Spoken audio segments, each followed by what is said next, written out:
বিমান ছিনতাইয়ের চেষ্টার ঘটনায় সর্বদলীয় সংসদীয় তদন্ত কমিটি গঠনের দাবি উঠেছে জাতীয় সংসদে।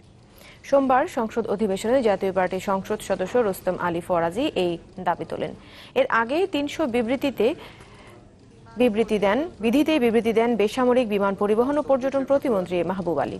তিনি জানান, পাইলট ও ক্রুদের বুদ্ধিমত্তার কারণে বিমানের সব আরোহী নিরাপদে বেরিয়ে আসেন। এরপর কমান্ডো অভিযানে অস্ত্রধারী ছিনতাইকারীর মৃত্যু হয়।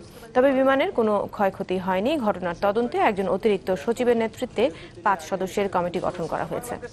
আর পৃথিবীর কোন দেশের একটা লোক সেখানে অস্ত্র নিয়ে কি করে গেল? আমার প্রথম প্রশ্ন হলো এটা তো তদন্ত কমিটি একটা ফরমাল প্রসেস এটা করে, কখনো তদন্ত রিপোর্ট বের হয়, কখনো বের হয় না।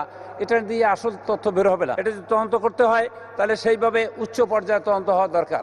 এবং আমি প্রস্তাব করব যেখানে সংসদ সদস্যদেরকে ইনক্লুড করে তদন্ত করে সেই তদন্ত খুব দ্রুত আকারে আমাদের এই সংসদকে আমাকে জানাতে হবে, কেন ঘটছে, ভবিষ্যতে যেন না ঘটে।